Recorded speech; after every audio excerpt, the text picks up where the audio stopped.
দেশের সার্বভৌমত্বের প্রশ্নে বিন্দুমাত্র আপোষ হবে না, সার্জিস আলম।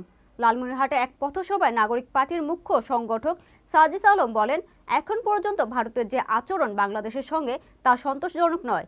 এই আচরণ দিয়ে যদি ভারত মনে করে বাংলাদেশের কাছে প্রতিবেশীর মতো সম্পর্ক তারা পাবে, সেটা তারা কখনোই পাবে না।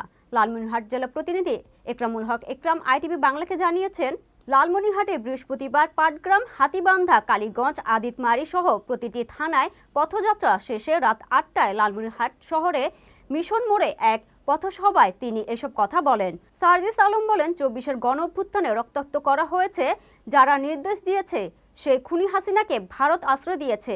যতদিন পর্যন্ত শেখ হাসিনা ভারতে আশ্রিত থাকবে, ততদিন বাংলাদেশের মানুষের সঙ্গে ভারতের সম্পর্ক স্বাভাবিক হবে না। সম্পর্ক স্বাভাবিক যদি করতে চায়, তাহলে প্রতিবেশীর মতো অতটুকু শ্রদ্ধা ও সম্মানের সম্পর্ক হতে হবে ও সমতার সম্পর্ক হতে হবে।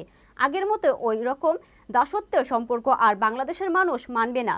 তিনি বলেন, আমাদের বিজেপি অকুতোভয় সীমান্তরক্ষী বাহিনী, তাদের আওয়ামী লীগ জিম্মি করে রেখেছিল। তাদের যতটুকু শক্তিমত্তা সেইটুকু প্রকাশ করতে দেয়নি। তাদের বিএসএফ এর কাছে ছোট করে রেখেছিল। আমরা বিশ্বাস করি